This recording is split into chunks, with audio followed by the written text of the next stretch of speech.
Hello दोस्तों, UP DElEd 2025 का बाल विकास का पेपर कैसे लिखा जाता है उसके बारे में मैं बता रहा हूँ।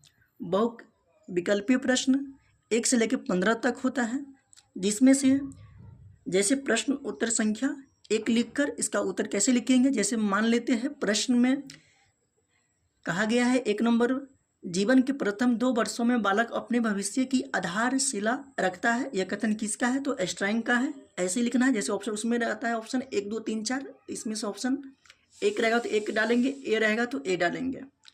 उसके बाद अगर मान लेते हैं प्रश्न नंबर 2 रहेगा तो कल्पना सृष्टि का नायक स्वयं शिशु ही होता है। यह कथन किसका है? तो रॉस का कहना है। ऐसा ही 1 से लेकर 15 तक रहता है बहुविकल्पीय प्रश्न।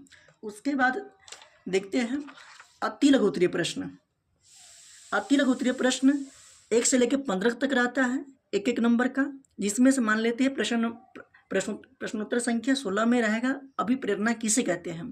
तो अभिप्रेरणा एक मनोवैज्ञानिक प्रक्रिया है जो किसी व्यक्ति को लक्ष्य उन्मुख व्यवहार को शुरू करने, बनाए रखने और निर्देशित करने के लिए प्रेरित करती है, उसे अभिप्रेरणा कहते हैं। जैसे ऐसा ही लिखना है, क्योंकि 30 शब्द में ही लिखना होता है, लेकिन प्रश्न का उत्तर सटीक रहना चाहिए।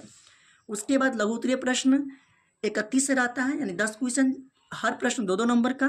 जैसे मान लेते हैं लघु उत्तरीय प्रश्न 1 है किशोरावस्था में शिक्षा का स्वरूप को लिखें। तो लिखे हैं किशोरावस्था में स्वरूप निम्नलिखित होते हैं।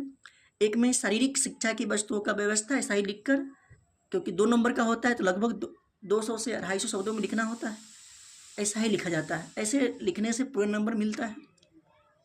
धन्यवाद।